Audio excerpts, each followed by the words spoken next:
ओम श्रुति स्मृति पुराणानाम् आलयं करुणालयं Namami भगवत्पादं शंकरं लोकशंकरं शंकरं शंकराचार्यं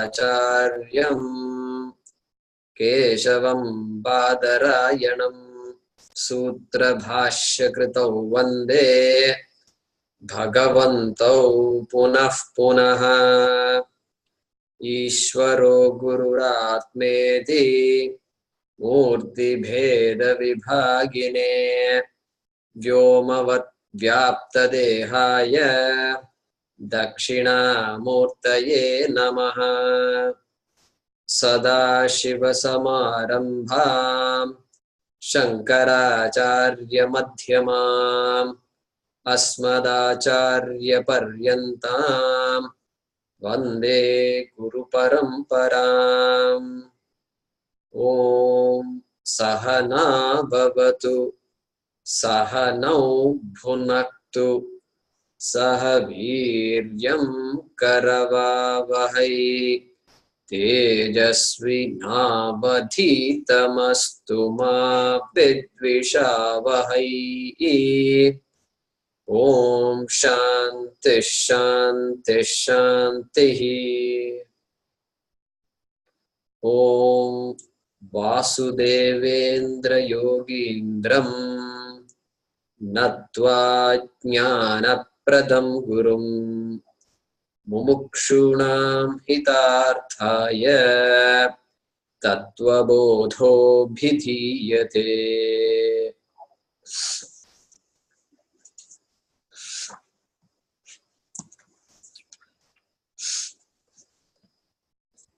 So in the prayers we chanted, everything is a stotra, everything is a shloka, except this one mantra, Sahana Vavatu, which is from the Vedas, Yajurveda. So we have to be careful that the mantras are chanted with the swaras. Mantras have 3 swaras generally. And so just take care, those of you who are new to it, just be careful that mantra has to be chanted with those same swaras. Sahana Vavatu, like that we have to say. So in the north, they will say it differently. There are different ways of saying it. In many yoga ashrams, they chant it so differently. So those are not correct ways of chanting. Shlokas we can chant any way we want. Swaras are, you can use your own swaras, you can sing it in your own raga, but not the mantras. Okay? Okay.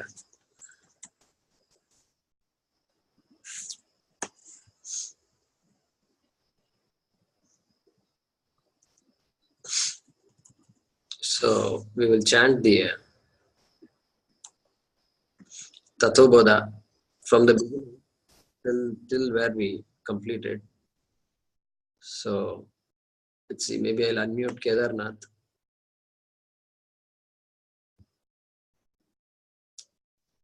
Yeah, so you're unmuted. Kedarnath, can you hear us? Yes, Jagannath.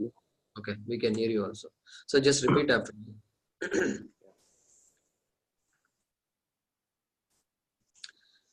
Sadhana Chatushtaya Sampannadhikarinam Moksha Sadhana Bhutam Tattva Viveka Prakaram Vakshamaha Sadhana Chatushtayam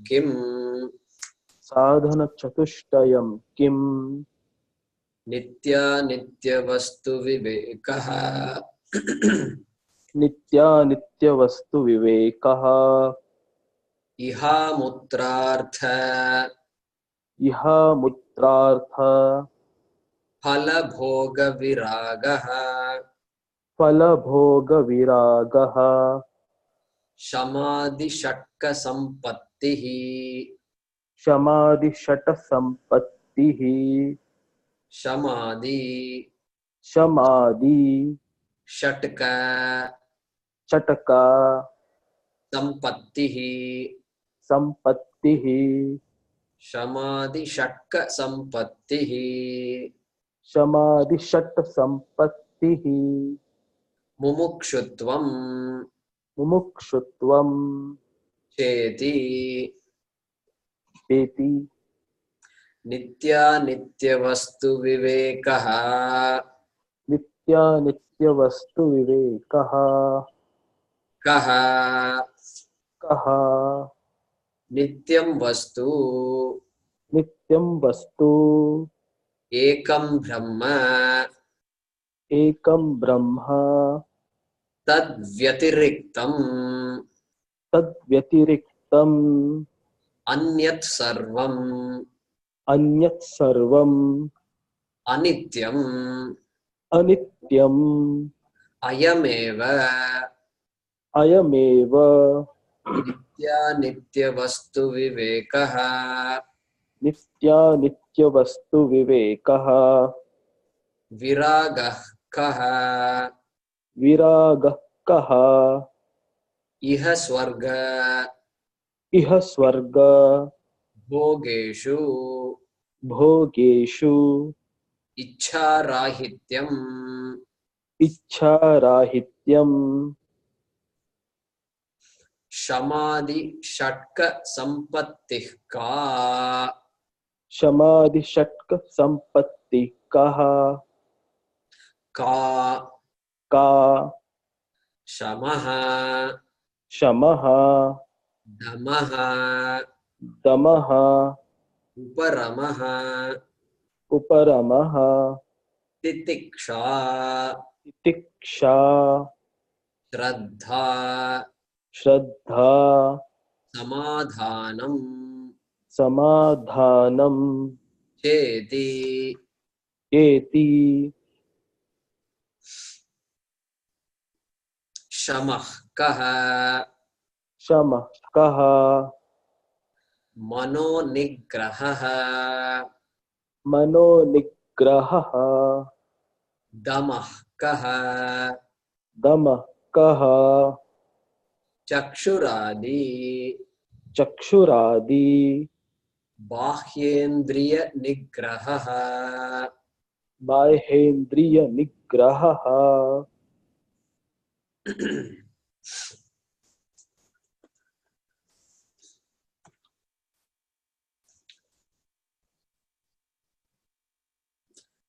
So the author of Tattvabodha started out with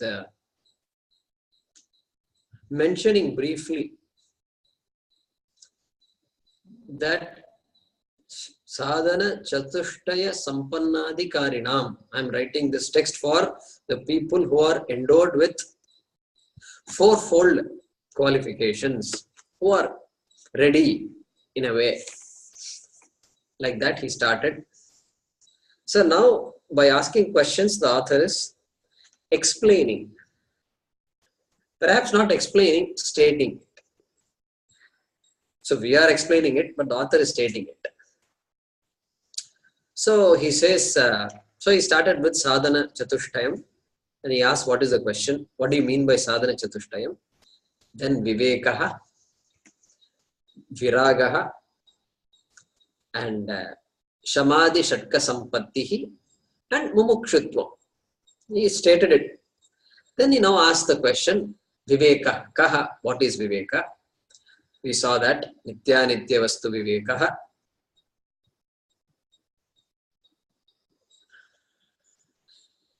Ekam brahma, nityam ekam brahma, tad vyatiriktam sarvam anityam. Ayameva nitya nitya vastu vivekaha. We saw that. Then last class we saw viraga. Viraga kaha, where the author said, Iha swarga bhogeshu ichharahityam. So, a mastery over desire. Desire being a Shakti for us. One cannot, and since everybody is endowed with that Shakti, one cannot say give up desire. We saw that. One has to be a master of one's desire. One cannot be a victim of one's desire. That is the meaning of this viraga. Because desire cannot be removed. It is like saying you have eyes, stop seeing. Stop seeing, it's not possible. So stop seeing, stop hearing. You know, the world is a dangerous place, they say. So stop looking at the world. Stop seeing. Like this, some people say all these things. So it's all very inauspicious, amangalam. These statements are not. If the world is a dangerous place, I must take care not to get into dangerous situations. That must be, that Shakti I have been given. So you can stay away from certain things. Perfect. That is perfect. But don't see, don't hear cannot be a proper advice. Don't see, don't hear amangalam. People are chatting, people are constantly criticizing others. Try to stay away from that kind of discussion. That is a perfect advice. That is perfect advice. But don't use your ears, don't use your eyes. It's not proper. Eyes are given for me to see, ears are given for me to hear. So, if I'm tempted by certain things, then I have to look into why I'm getting tempted. Why am I constantly falling prey to these sweets, to these kinds of entertainments? Like that I can ask. That Shakti I have been given. So that is what is meant here by viraga. So therefore, when somebody says turn away from things, what they mean is not literally turning away. It is like when we were children, when we were small kids, we used to be attracted to balloons. We run after balloons. We fight for balloons. I want the red balloon. No, he has 2 balloons. I also want 2 balloons. Like this we fought. Now tell me, today I presume we are not running after those kinds of balloons. So are you struggling hard to keep away from balloons? Whenever you see a balloon, you close your eyes. Oh no, I can't see the balloons. No, we don't do that. You grow out of the need or desire for balloons. You don't have to stop hearing children playing with balloons. You actually go along with the children. You play with the children. You throw the balloon at them and you just enjoy. But you don't come out and say, after all this, you know what? How I missed balloons all these years. How come? From tomorrow onwards, I think I need to get some more balloons and I want to play with balloons. So no, I don't see any adults saying these kinds of things. So viraga, look at this. Viraga. So this person, we are all vairagis when it comes to balloons. They're all vairagis. This is the viraga that is being talked about here. Okay, this is last class. So now we have to move on to the next line here, which happens to be a question. So, so let's see here. So Ranganji, Chitraji is there in Austin, so I can unmute you. Yeah. Can you hear us, Chitraji? Namaskaram. Namaskar. Namaskar. Yeah. Very good. So just repeat after me. Okay. Shamadi. Shamadi. Shamadi. Shamadi. Yeah. Shatka sampattihi. Shatka sampattihi. Ka. Ka. Shamaha, Shamaha, Damaha, Damaha, Uparamaha, Uparamaha, Titiksha, Didiksha, Shraddha, Shraddha, Samadhanam, Samadhano, Samadhanam, Samadhanam, Cheti. Cheti. Yeah.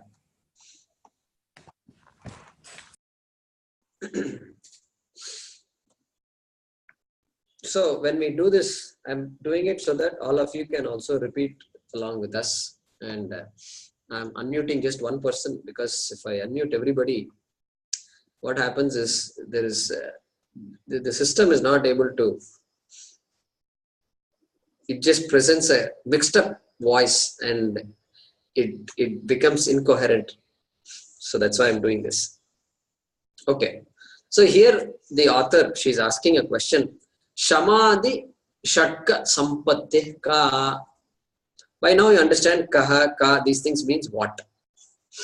So what is Shamadi Shatka Sampatti? She's asking the question directly. And she answers. So she's asking, what is this Sampatti, this wealth, this treasure, which is called Shamadi, and which is sixfold? Means there are there are six things which happens to be popular, it seems, and which starts with Shama. We saw that before, Shamadi. Shamadi means Shama, etc. Shama, etc.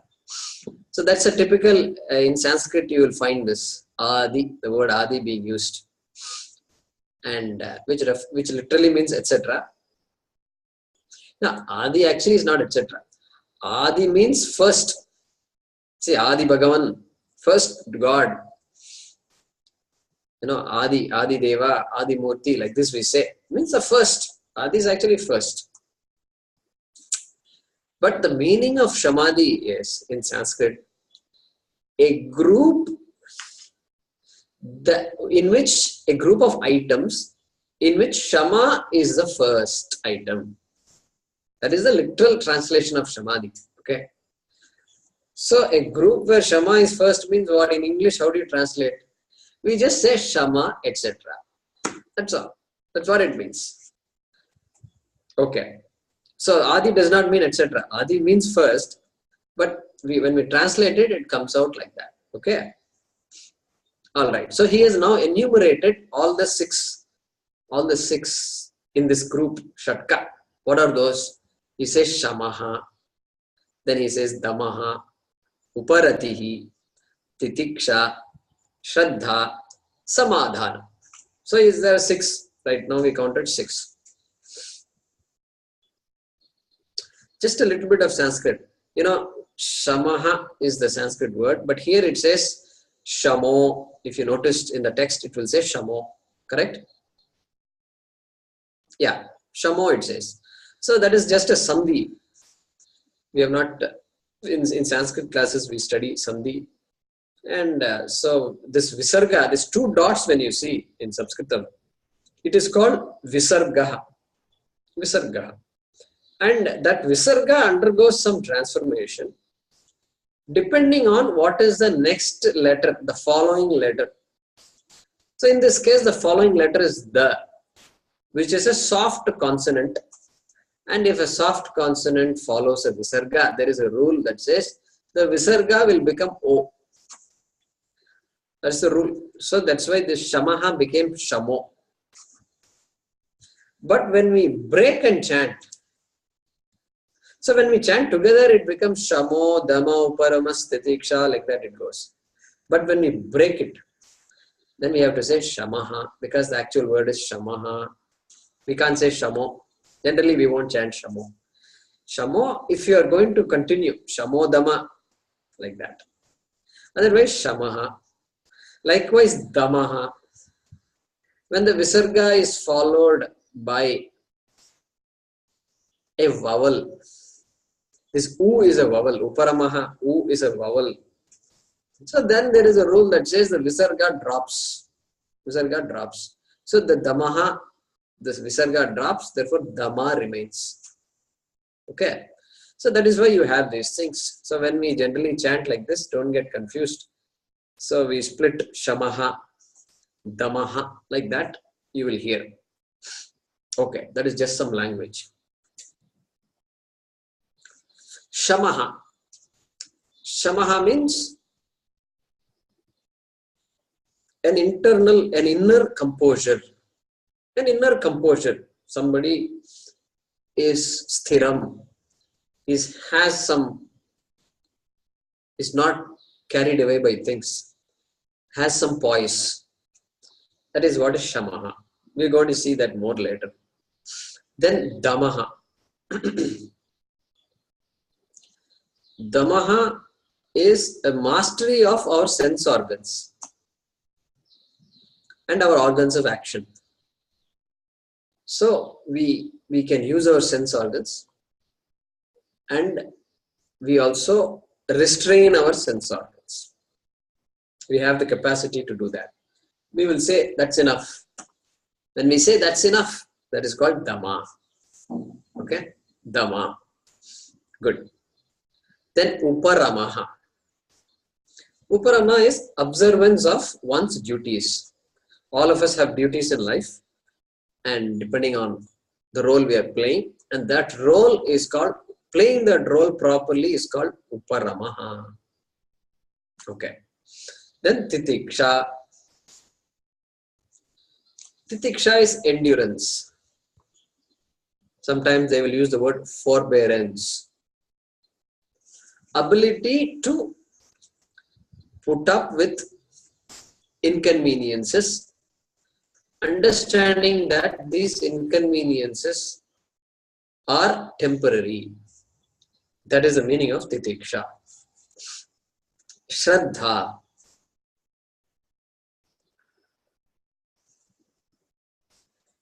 Many books will translate Shraddha as faith, Shraddha as belief. I don't know how to translate Shraddha. Shraddha is Shraddha. That is the only translation I have for Shraddha. Shraddha. In America, I tell kids these things. So what is Shraddha, uncle? They will say Shraddha is Shraddha. That's the only translation I have. I have no other translation. If I translate it, then people will start getting ideas. So we can say trust. Trust is a better word. Belief pending verification. We saw that before. That also is a better way of saying it. That is Shraddha. Samadhanam. Samadhanam means focus, single-pointedness. When we are interested in something, when we want to gain something, when we want to learn something, we have samadhanam. We have the ability to focus on any particular topic. That is called samadhanam. Okay, so this is Shamadhi Shatka Sampatti. Now, as expected, the author will now ask a question and answer. We will see that. So, Mohini ji, I am going to unmute you. Just repeat after me. Shamah kaha. Shamah kaha. Mano nigraha. Mano nigraha. Okay, I have muted you. So she's asking the question, Shamah kaha. What is Shama? Tell me what Shama is. Just one word answer she gives. Mano nigraha.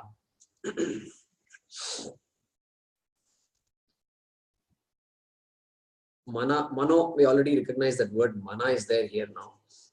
Some mind is involved some way. Mano nigraha. Nigraha means again some kind of discipline, mastery. So you can say mastery of the mind. You can say resolution of the mind. You see, it's so hard to translate these words. See, understand this. The minute we start translating it, see, the author has something to convey, okay? Look at this, it's so abstract. The author has something to convey. And she's trying to convey by using 1 or 2 words or 3 words or 10 words. Now we have to translate it into English. And through English, we are trying to understand Sanskrit. And then we are trying to understand the mind of the author. Okay. So we have to be so careful here. And that's why so much explanation is given. Especially when this is so abstract. It's not like saying this is apple, this is banana, this is orange. Means you show orange 2-3 times, you show the child understands orange. Then never in the future child will make a mistake. Will never get confused between apple and orange. Very clear. The 2-year-old child knows it. 1-year-old child knows it very well. It knows to point out, I want this apple, it will say. No doubt in the mind of the child. But here we have to be a little careful. Okay. So let's say discipline, mastery of the mind. And some books will translate this as control of the mind. Control of the mind. Destruction of the mind. You may have seen these words before. Emptying of the mind. So we will see why some of these translations are wrong.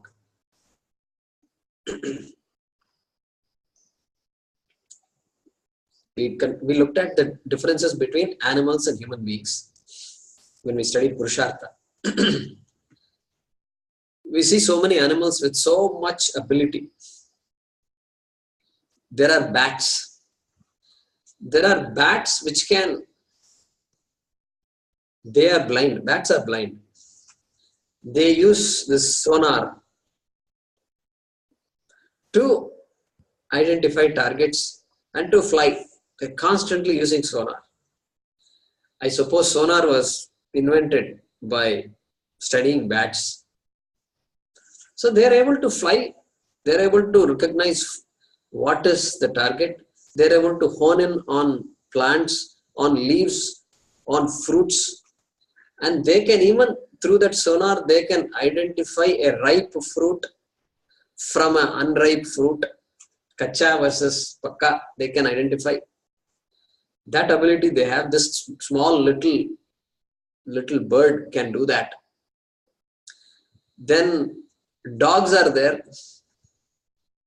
and you travel either domestic or international and you end up at an airport. Suddenly you find a dog near you. Arey, I didn't get a dog. What happened? Where is this dog coming from? There is a policeman standing next to the dog. So he's coming and sniffing all these bags, luggage, and he's going around and sniffing. So this dog has that ability to just be trained and sniff for particular items. Amazing. Human being can't do that. There are sharks. I've been told sharks have this amazing ability to sense blood. So last week I googled a little bit to find out a little what is the facts. I used to think sharks can smell or sense blood, even a drop of blood at my. This is what I used to think. So I googled a little bit. So there is some truth to that. It seems parts per billion. 1 drop of blood in a swimming pool, an Olympic-sized swimming pool. Okay, not the swimming pool that is there in some people's houses, a small little swimming pool. Not that. Olympic-sized swimming pool. You put 1 drop of blood. It seems the shark can, some sharks, not all sharks, some sharks can sense that. Just a molecule, a part per billion. So amazing it is. Absolutely amazing. So much is there. Now, then what is the use of this human being? Good for nothing or what? No, human being doesn't have all this and they need not have all this. Human being, we saw the uniqueness of the human being is a buddhi. that has the ability to think and talk about dharma, to be compassionate, to think about big things in life. All this only the human being can do. So, therefore, and this self-awareness is unique to the human being. Okay. Self-awareness means I am aware of myself. I am aware of who I am. I am aware of my capabilities. I am aware of, just like I am aware of the whole world, I can analyze the whole world. I can appreciate the whole world. I can create music. I can create books. I can write. I can talk. The human being can do so many things. And I am self-aware also, which is very different from the animal. And the Shastram uses the word antahkaranam for the buddhi. Shastram uses the word antahkaranam. What is antahkaranam? Karanam means instrument. Okay. Karanam means instrument. A knife must be used. A fork must be used. A machine, a grinder must be used. A needle must be used. Meant for using. So when the Shastram says antahkaranam, an inner instrument, it is meant for using only. So the point of this discussion is, destroy the mind cannot be a goal of this. Cannot be a, how must it be used? I am unable to use my mind properly. My mind is constantly agitated. Like that, we can say. Okay. So now we have to look into what shama is. So such a small word, just 2 letters it has.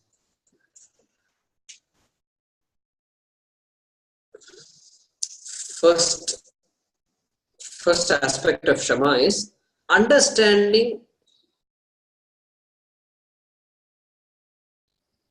anxiety I have. I have fear. I am frustrated on and off. Sometimes I feel vulnerable. Sometimes I feel helpless. So I have fear. Basically, I am a fearing person. And so the mind presents fear. Mind projects fear here.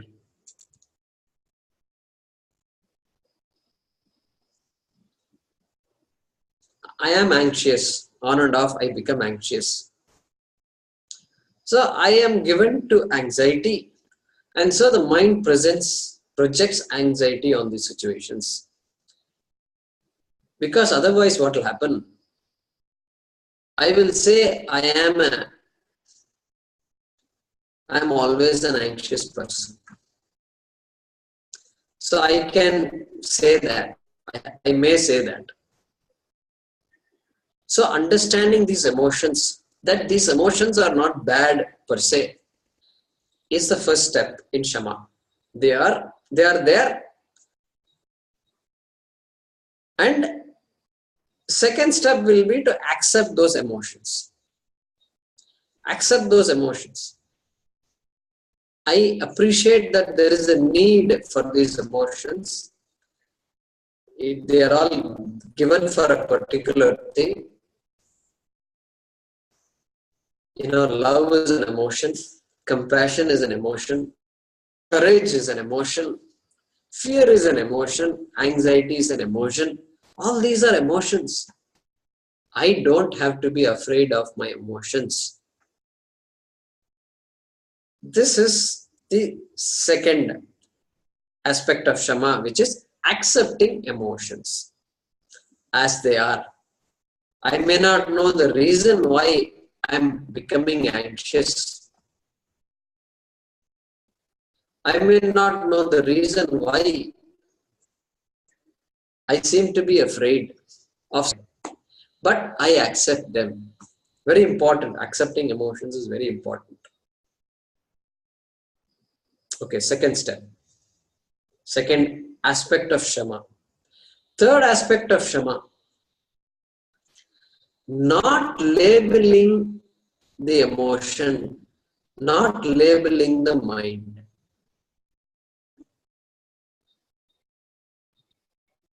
I am, anything I say, I am always anxious. I am an anxious person. I am a fearful person. I am dumb. I am a coward. I am this. I am that. The minute I label myself like that, many of you know, labeling is such a dangerous thing. Because when I label myself, then what I am telling is, I have defined my nature to be always filled with anxiety. Therefore, if I do that, it precludes the possibility of my being without anxiety. It precludes the possibility of my being without fear.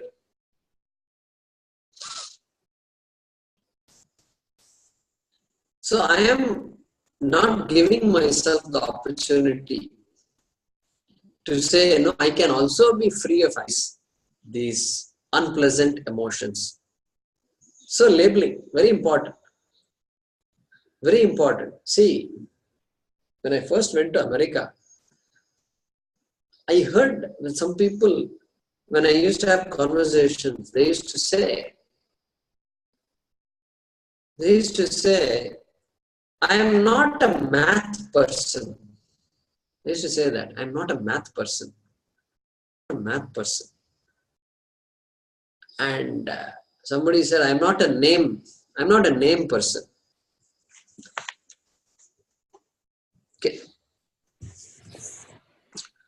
So labeling we were talking about.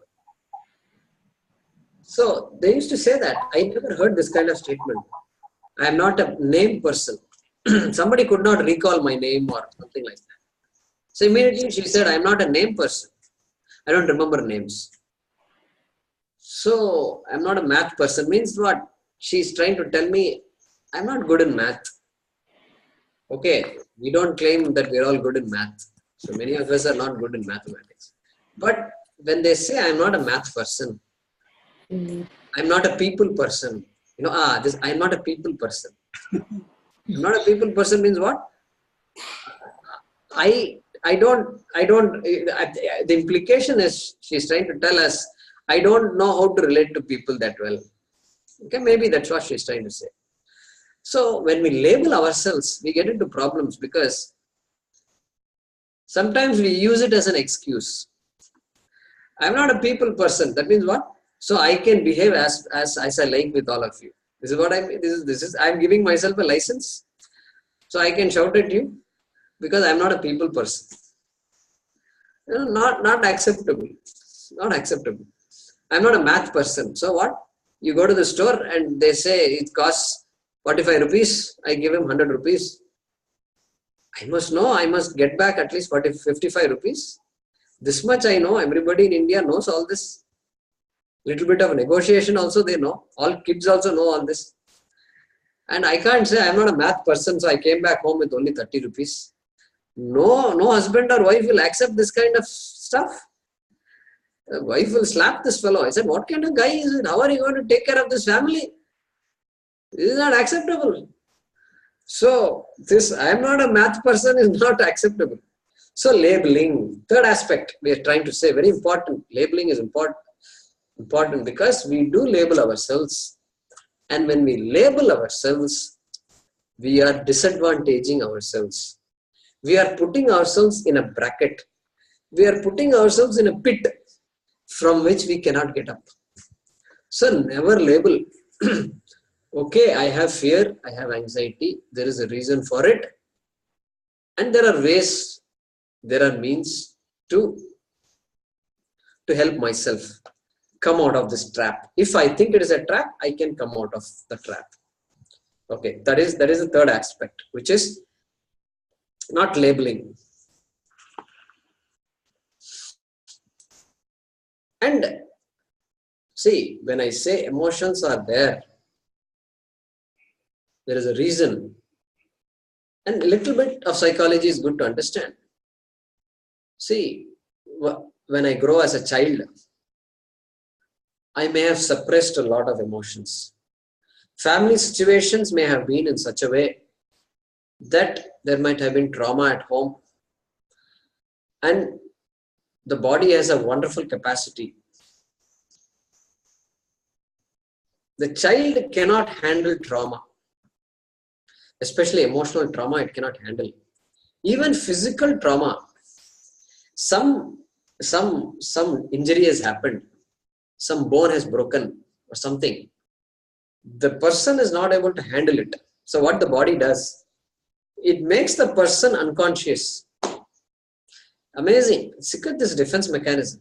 It's absolutely amazing. It makes the person unconscious. Why should the person become unconscious? Now, there may be a medical reason for that. I'm not talking about the medical reason.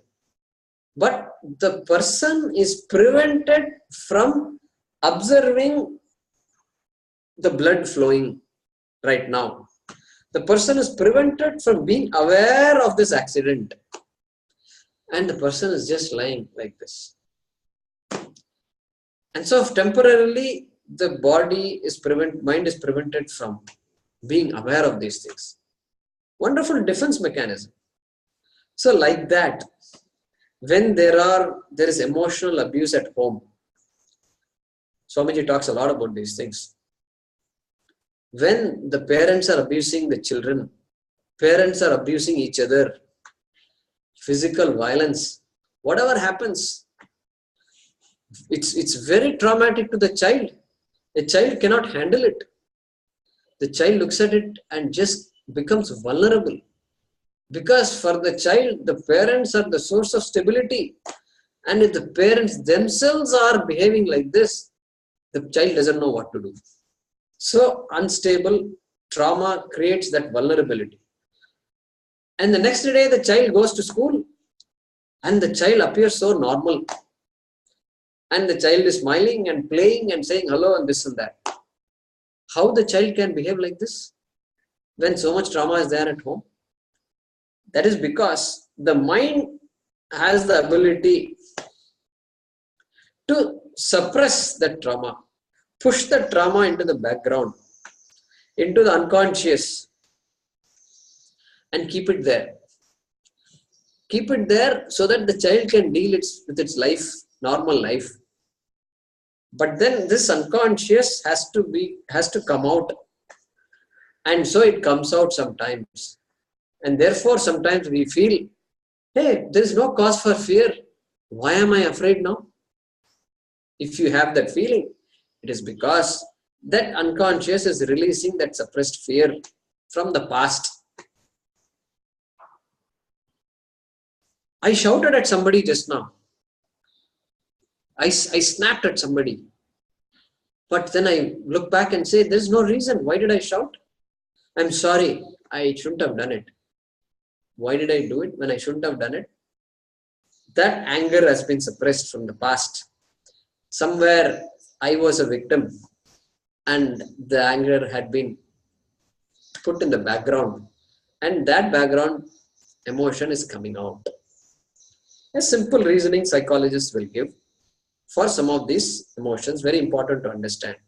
So when I understand this, then I am able to better accept my emotions. So third aspect of shama is what? Accepting emotions by understanding that there is a science, there is a reason behind all these things. And sometimes the emotions are so strong, so painful, and you sit and cry because you feel so helpless. All of us have gone through this. And so, allow it to happen. Sakashayam vijaniyat. Even our Shastram says that. Shankaracharya says that somewhere. Sakashayam vijaniyat. Understand that kashaya, in Tamil, kashayam means something that the essence of some, whether it is tea kashayam, inji kashayam. So we make all these things at home. So juice, essence, herbal juices, that is called kashayam. So here he says, from the past there is still some of that kashayam left. Still some of that, when you drop the tea on your shirt, you can imagine that tea stain will never go. Even all these modern bleaching powders and bleaching liquids find it difficult to remove the tea. That's how strong it is. It just hangs on. So the past hangs on. And so Shankaracharya says, Sakashayam Vijaniyat. Understand that those past is there with me, with you. And therefore don't brand yourself. Don't label yourself. Okay, that is the third aspect. Okay, don't label. And second was accept emotions. Okay, that is shama. Then there is a fourth aspect of shama, which is work on issues. Okay, so I snap at people left and right. I abuse my wife. I abuse my husband. I abuse my children. I shout at my parents. Not acceptable. At least now I know that that is not good. I am only hurting my family. I am hurting my relationships. I am hurting myself in the process. So then what? I need to work on myself. Work on this. Consult somebody. Talk to somebody who knows these things. In Indian culture, there were no psychologists. There were only swamis. There were our gurus. Our guru was our psychologist. That's it. And we will just pour our heart out to our teachers, our gurus. And we will say, this fellow is always like this. The wife will complain. Always, Guruji, he always shouts at me. And he will say, no, she is always keeping the home dirty. She doesn't clean up the house. Then the Guruji has to intervene. Arey beta.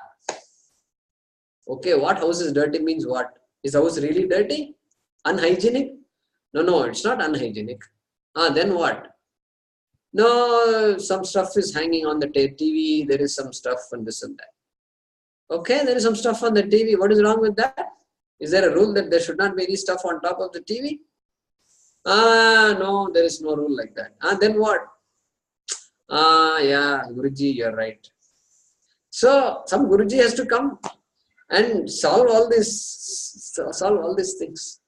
This is how we used to be sane by talking about our problems. And not even Guruji, even neighbor is enough. And we go out and complain to our neighbor, he is like this, she is like that. She never listens to me. Today he did this. Yesterday she did that. On and on it goes. So sometimes pouring our heart out is good. While pouring your heart, don't victimize the other person, please. This is what we have to remember. The other person is not interested in listening to our Ramayana. And okay, 1 minute okay, 2 minutes okay. But on and on goes on, and this fellow has to go to the bank. He has to do so many things. He has to pick up the son from the school. There's so many things pending. Wife is screaming, vegetables lao. So he has to go to the market. You don't hijack this fellow. So, okay, you talk to other people, but don't hijack them. So, sometimes we have to go beyond this. We may have some real emotional issues. So, consult a psychologist. Nothing wrong. That is the right thing to do. In America, I remember when I was working, they used to have this they have this medical insurance. And part of that insurance is, they call it nicely. There is some work. It's counseling. Basically, it is counseling. They have a nice phrase for that. And 10 hours of counseling you can get. You can go to a psychologist and free 10 hours of counseling. So I wanted to try it out.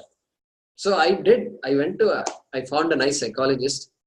one of our homestead Gita class students, my colleague, my friend was herself a psychologist, and so I told Anjali, hey, tell me, do you know any good psychologist here near my area? She gave me an idea, and I took appointments and went to him.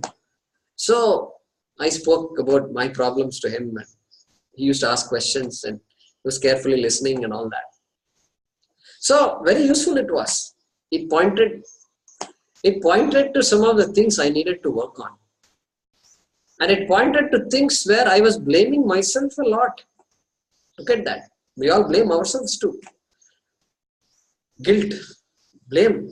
Keep on blaming ourselves. Why did I do this? Why did I not do this? Guilt just kills us. Doesn't allow us to sleep. So we need to work on all these issues. Taking help from somebody. Intelligent living is seeking help when we need help. There was a time when I did not know that we could seek help. I could seek help. Then I slowly, attending Swamiji's classes, then I realized, oh, we can ask for help. Oh, when I am in trouble, I can say I am troubled and I can ask for help. So asking for help is the right thing to do, and do it. And talk to the people who in your opinion you can trust and who have the capacity to help. Best. Anybody who has that kind of a guide is really blessed. And so like even I used to talk to Swamiji, call Swamiji up sometimes and say, this is the problem I have, what do I do? So such a relief it is, even if they are able to speak to us for 1 minute, it makes a big difference. So fourth aspect of shama is work on issues. Okay, because nothing can be bypassed. There is no shortcut. You can't suppress. You can't suppress. Bypass karna nahi. You can't bypass. Everything has to be accepted. One has to strike a ceasefire with all these forces that are there. You know, they have ceasefires. Like that, we have to have our own ceasefire in this mind. Arey, namaste. Yeah, okay, I got it. Please give me some peace. So ceasefire, and it works. Ceasefire works very well. And all the techniques that our rishis have given all seem to work and help us, so that the next step is, fifth item is, the mind is available to me when I want it. This is the fifth and the last aspect of shama. So I have come here to study Tattvabodha. So the mind must be available.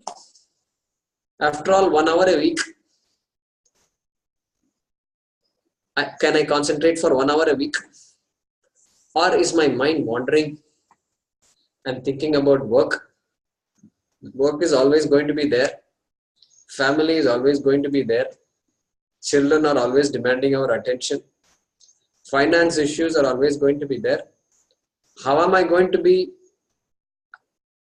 present in this class with so many things pending? If I can be present, that means I have shama. I can tell myself, okay, close the doors. Everything will wait for 1 hour. Everything can wait for 1.5 hours. The sky will not fall down. Beta, I will come. Don't worry. I give that person the confidence. Hey, nothing will happen. I'm not ignoring you. I'm not ignoring you. Just 1 hour. That's all. And the child also understands. Yeah. Father is there. Mother is there. They're not running away. So that assurance I give them. And I come to the class. And I'm there. So being there is so important. So these days I find a lot of people, this WhatsApp, this phone is right here. This phone is like our tail. It comes along with us. and they are all constantly on the phone. Very few people are actually looking at each other like this. Even sitting on the dinner table, 4 people are sitting, they are looking down like this. Only the heads, the top of the heads are facing each other. Arey, kya ho gaya? Dinner table is the only place where people can look at each other. These days, everybody has a room. Everybody has their laptop. Everybody has their TV. And they are all looking at something or the other. So we need to be very careful that this mind is the only blessing we have, and we don't fritter it away. We have to protect this mind. That is called shama. So look at this. Shama kaha mano nigraha. How can we say destruction of mind? How can we say emptying the mind? All these things are, now you can see, those things are not correct. Nobody can say empty the mind. Let the mind be available to me. Let me be a master of my mind. Let my mind bless me. Let me understand what is being told. Let me be clear about what I want to know in life. So I am not distracted by so many things that are out there. Let me be more or less happy with myself. Let me be happy with what I have. Whatever little I have, whatever much I have, let me be happy. That's shama. Look at that. How beautiful shama is. So one word shama, mano nigraha. A resolution of mind, a mastery of the mind. They say it is a qualification. And now we can understand why it is a qualification, because that is what is needed to hold on to the subject matter. This moksha is there. The Shastram is talking about Brahma, Jiveshwara Aikyam. Hey, there is Ishvara, there is Jiva. And there is something to be understood about Jiva and Ishvara. So my mind must be available for it without judging it. That is called shama. Okay, so we're going to pause now and we will chant the Prarthana shlokas. Om Swasti Prajabhyah Paripalayantam Nyayena Margena Mahim Mahishaha Go Brahmanebhyah Shubhamastu Nityam Loka Samasta Sukhino Bhavantu Kale Varshatu Parjanyah Prithvi Sasya Shalini Deshoyam Kshobarahitah Brahmana Santu Nirbhayaha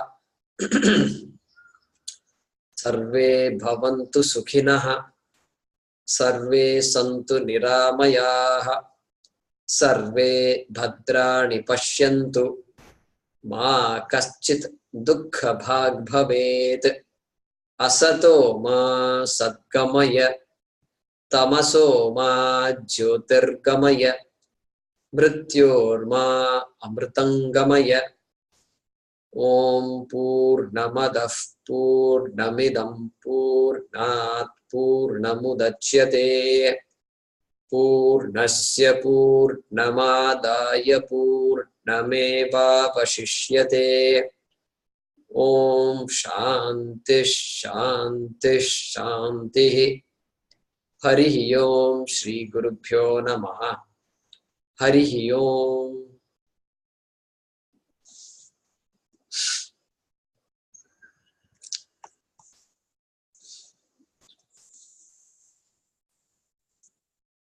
So if there are any questions, let us know. Jay Kumar, I have a question. Yeah, him and Prasad and Vishnu. 1 second, Hara. Okay. We will get Vishnu online. Shri Gurubhyo Namaha. Jay Kumar ji, one doubt I got.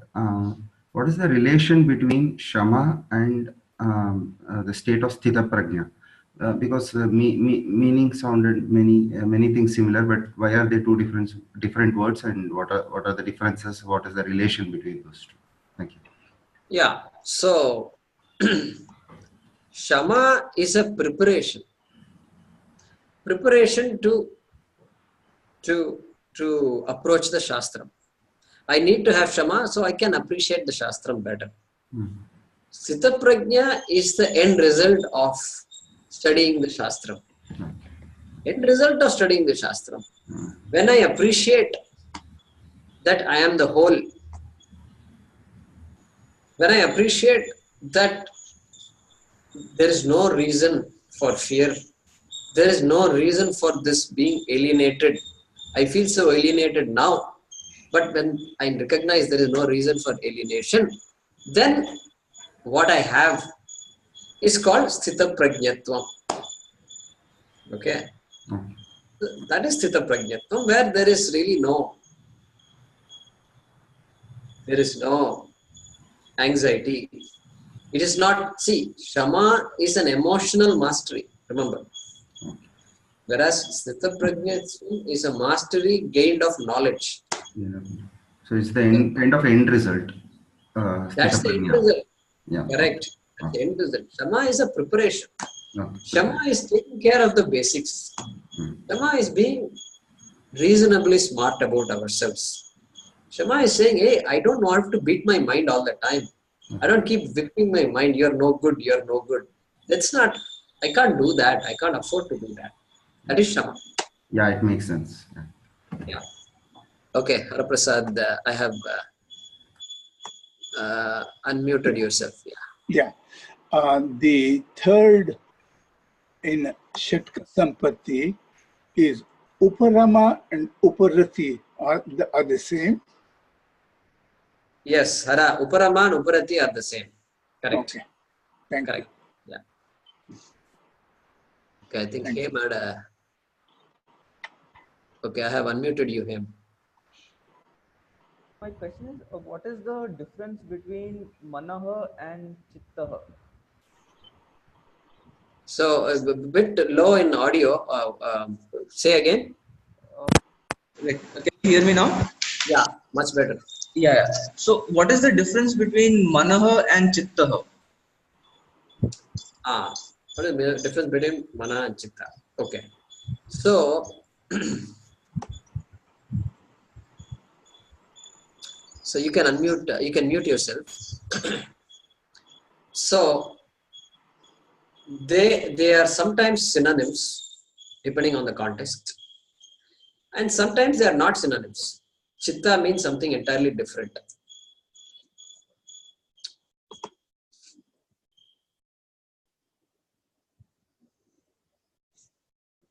Something entirely different.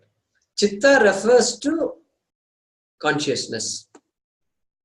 So, the subtle aspect. So, there, for example, mano buddhi ahankara chittani naham. Nirvana Shatkam, Shankara says. So, there he clearly differentiates various faculties of the mind. He says mana, then he says buddhi, he says then ahankara, then he says chitta. So then we have to now read these words differently. So there mana means seat of emotions. Seat of emotions alone. What about thinking? No, mana doesn't mean thinking there, because he's now introducing the word buddhi. Buddhi from dhyai dhatu, which means to chintane, think. So the thinking faculty is buddhi. And then what? Ahankara. Ahankara specifically he calls out. Because this sense of I, if I ask anybody, if we are asked, who are you? Anything I say reflects ahankara. I have an idea of who I am. I am a male, I am the husband, I am the wife, I am the head of this family, I am an employee, I work here, I did this, I did that, I don't have this, I don't have that. This I is ahankara. Sense of this individuality. And ahankara can be extended to this egoism, egotism, etc. All that also is ahankara. But even the basic sense of I also is ahankara. Okay. Then chittani naha. So there chittani very interesting. It can even refer to remembrance and things like that. Memory. Because I have memory. And I associate with my memory. So in other words, I can say my date of birth is so much. I studied here 30 years ago, 40 years ago. So I use memory, and using that I identify with my memory to some aspect of me. That can be chitta. And even more subtle aspects of I am a conscious being. I am consciousness. So Shankara refers to any aspect of myself that is so subtle that I associate with is also chitta. And chitta means Satchidananda is there. So there also chit word comes. So Satyam. So knowledge, Satyam. Chit, there is awareness. Awareness. So I am aware of things. This awareness, often we take it for granted. That awareness is chit. So in the Vedanta, the chit refers to awareness. So summarizing this discussion, chit can also mean mana if depending on context, but in its many contexts it means awareness, consciousness. When I say I'm conscious of things, I'm conscious of the laptop. The laptop is not conscious of me. That consciousness is chit. Okay? Consciousness is chit.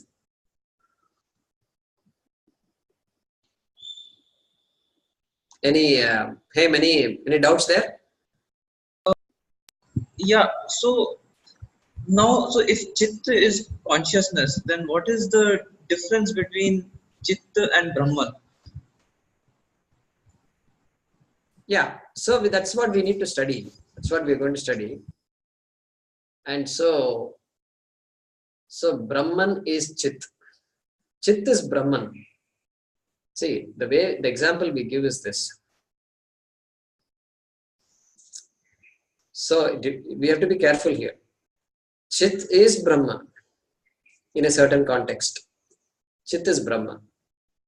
But if you recognize Brahma as having the attribute of consciousness, that attribute is not Brahma, because Brahma has no attributes. Brahma cannot have an attribute. But if you look at Chit as consciousness, the attribute of being conscious of anything, that cannot be Brahma, because then you are given an attribute. However subtle the attribute is, it can't be Brahma.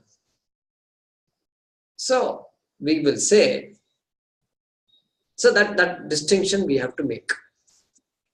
That, so there is a wave in the ocean. There is a wave in the ocean. The wave is all water.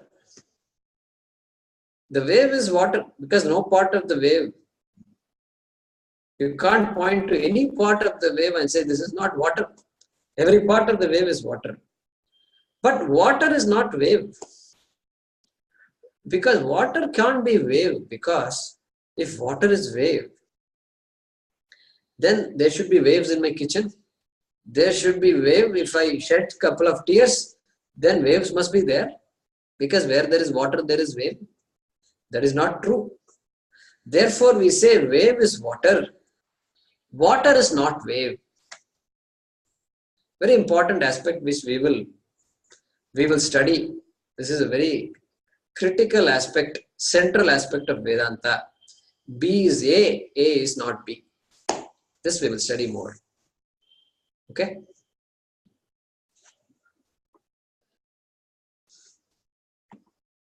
Okay. If there are no other questions, then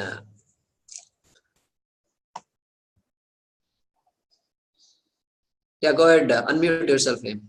Yeah, I have an unrelated question. So in the temples there is this stambha. So what is the significance of the stambha in the? Yeah. Yeah, actually, I have to find out the real significance of it. I mean, I can give various answers to that. But see, there is a, see, they used to have, in Shiva temples, they used to have Nandi right in the front of the temple. Yeah. Nandi is watching Shiva. Shiva is looking at Nandi. And when we do our pradakshina, we cover Nandi also. We don't leave Nandi out. And so we used to do that. We still do that. And then there is, of course, at the same spot, there is also Dvajastambha is there. See, a stambha is a symbol of something big. The temple has a shikara. The temple has a shikara, right? It has an apex, Yeah. which is visible. Is visible, and the stambha also stands for a shikara-like thing, and it stands for a respect to be shown to the devata. See, if you look at a flag, what is a flag? A flag is almost no different from a country. That is why you cannot desecrate a flag. You can't. No citizen can abuse a flag, can put down a flag, can burn a flag. That is why in America, some people, if they want to show distaste to the government, what they will do is they will burn the flag. They'll burn the flag, and he will get arrested and things like that. So, like this, the shikara is also a symbol that demands our attention to something very big. And so, if the shikara itself is so big, then you focus on the devata there, that is there inside. So, this is my understanding. I will find out some more about the significance of shikara. There is more, I'm sure, and maybe some of you here might also know. Yeah, Mohini, go ahead, unmute yourself. Okay, there was a discussion once in our Veda class about this flag being on top of the Gopuram or like high up on a temple. So one of the explanations that was given was like on top of the shikhara of the temple, if a vulture or a bird sits, it's not supposed to be a good omen. So they put a flag so that if it's fluttering, the birds don't come and sit there. I don't know if that's correct or not, but this was one of the points that was mentioned during discussions. I mean, I don't know if it is mentioned in the Shastras. Yeah, I'll find out more. Okay. About this. That Can I add something? Can I add? Can I add something? Yeah, please go ahead. So during Kumbhabhishekam, they put 5 shikaras on the top. They are filled with this nil, that is rice with husk, and some more material is added, and these after this they reflect the radiation from the shikaras to the top of the stambha, and this shikara will be directly head will be directly pointing to the Mula Vigraha. In some of the temples, olden temples, the Mula Vigraha is directly looking at the stambha's head, and it reflects the angle to the top of the Gopuram. So the power is of the Mula Vigraha is reflected like that. sometimes the material inside the Sigara, that temples, So the temple Gobara head, they say the material is after an olden day or old temples, they become iridium, which is a very active material. That's why some temples, when aircraft is flying, some Germans they have found there is a iridium somewhere here. There is a radioactive material somewhere here. They were revolving around that. Finally, this is the reason.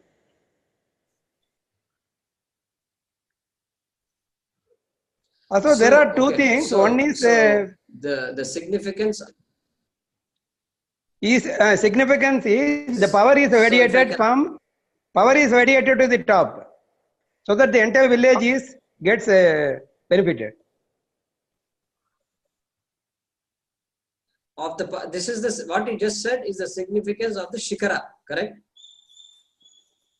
It is the significance So of the the God. significance God's of the power is stamba- radiated throughout the village through this Dvajastamba. The power of the God is radiated through the Dvajastamba top and to the Sikara, and from the Sikara to the entire village.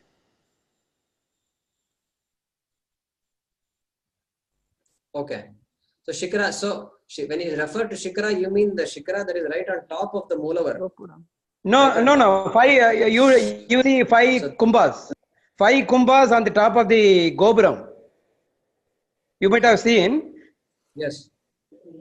5 kumbhas. So during Kumbhabhishekam, they they fill it up with rice, husk, and some more material, and along with that. You don't have to. You don't have to repeat. You don't have to repeat all that. My question is okay. The shikara, the main vigraha is there. Under the main temple, the shikara is there on top of the Mula vigraha. Yes. Okay. And then stamba is right in front of the main deity. The stamba is in front of the main deity. Okay. So, are you suggesting that the power of Ishvara, of the Mulavar, goes to the stamba and then is reflected on the shikara, which is on top of the Mulavar? Is that the way we should visualize it? Yes. On the yes. Okay.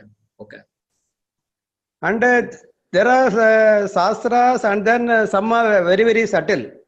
That is, both are totally different. The puja and all that are different. The why we are following the rituals? Why we should not follow the only directly we can approach God, and those things are we can ask during puja. Why we should do this way? But there are some meanings. Okay. But these comes under that category. Why there should be a stamba? Why things? These are all given somewhere, and it is followed generations, and we are also following. The Agama Shastram comes under most likely Agama Shastram. Agama Shastram, yes. Okay. Thanks, Venkateshan ji. I will try to find out some more. Please find out about that iridium. Some Germans, they have found out iridium on top of some southern temple. I think Susindram. It has become so radioactive that they were revolving around that. India is making some iridium or something. Okay. Sure. Thank you. Thank you, Venkateshan. Okay. So if there are no other questions,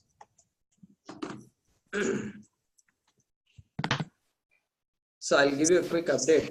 Some of you asked for an update on the meeting in Delhi. So we, 1 second, let me pause.